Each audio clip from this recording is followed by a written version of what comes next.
this video is a bit late. This video is a fan art video of Jester, a D&D character played by Laura Bailey on the D&D stream Critical Role.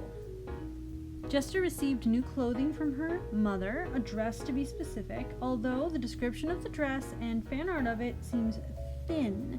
Therefore, I was inspired to come up with my own versions of what I think her dress may have looked like. I end up doing 6 versions in this video. First, I make a fashion model to work from. I advise doing this so that you can paint on top to do various fashion designs. And if you're doing multiple designs for a particular character, you should probably make a fashion model of that character specifically. This can be totally naked or include underwear. In this case, it's naked, but it doesn't actually show certain anatomical details that aren't actually necessary. I also didn't put toes because I absolutely knew I'd be putting boots on her feet.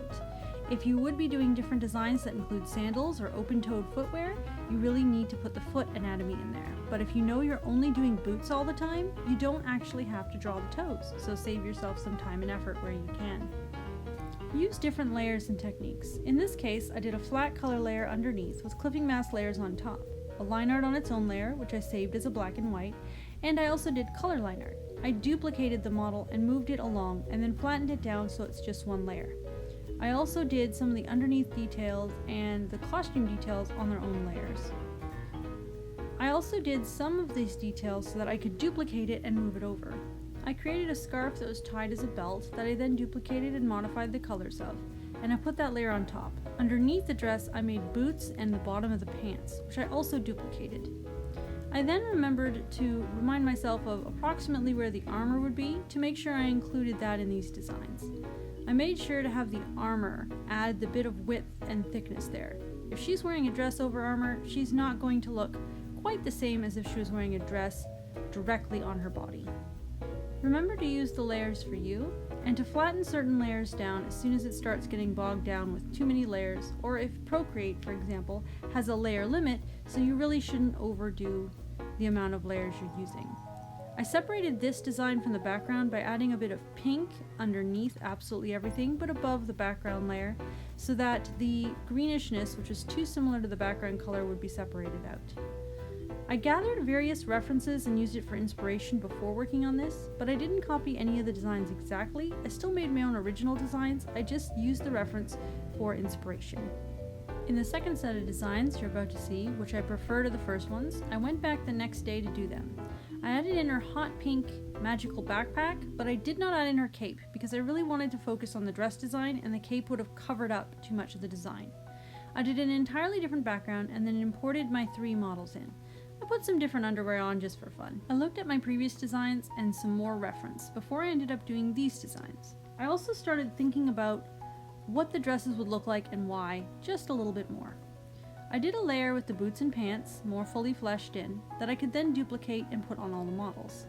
I'm also going to go in and do fully detailed armor, even though it gets covered up, because I felt like it, and it helped me remember what she's wearing on all the different layers.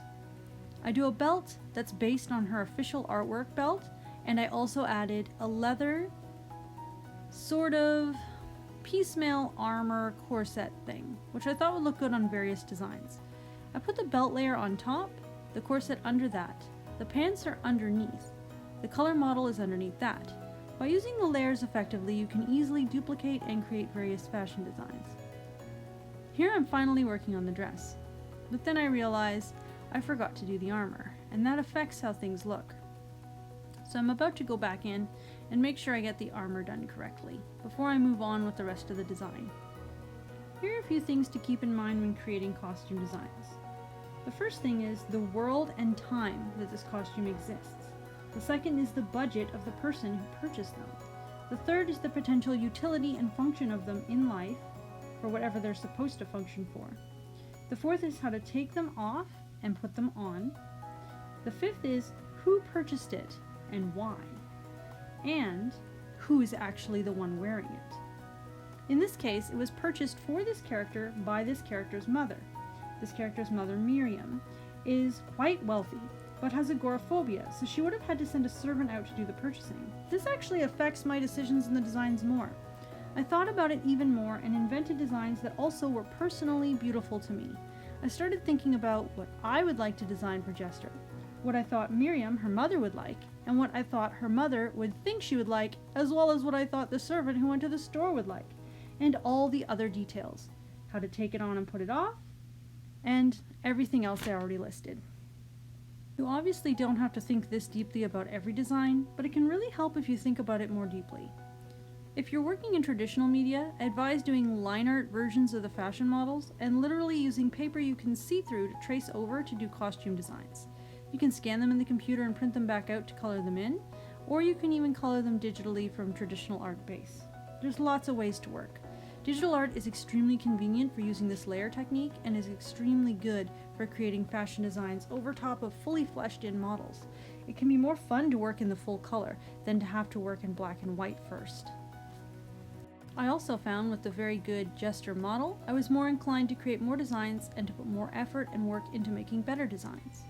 Well, I hope you comment below which one is your favorite design, and look forward to future videos from me. I'm sorry my video schedule got all shifted, mostly due to illness and things happening in life, but I'm going to try to get it back on track so that the videos are posted on Wednesdays.